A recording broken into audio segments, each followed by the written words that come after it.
A rapid rise in South Africa's population to over 62 million has been accompanied by better infrastructure and basic services. According to the latest census by Statistics South Africa, 3 million formal dwellings were also added, increasing the total number of homes to 17.8 million.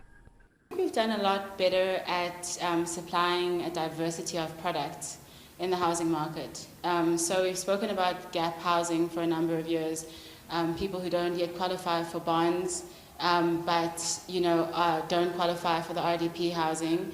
We've come in with a lot of subsidies. We've come in with a lot of options of how to get them onto the housing market. More than 3.5 million low-cost homes have been provided by the state since 1994. But that barely plugs the gap in the tussle for affordable accommodation.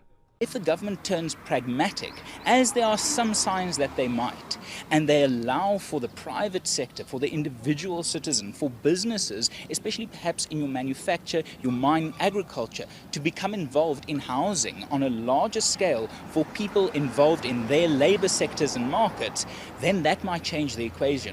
The report also indicates the number of informal dwellings has declined since 2011, but with no other choice, many still live in squalor. The informal market is so interesting in the sense that, when we look at it from the outside, we immediately look at it as a problem. But the reality of the informal market is that, you get rentals of 200, 300, 400 rand, and it's an amount that people can actually afford to pay. And because informal housing exists within inner city buildings, it exists within informal settlements that are much closer to the urban, the product just suits the market. Analysts have called for a more imaginative approach to deal with the added pressure on housing demands.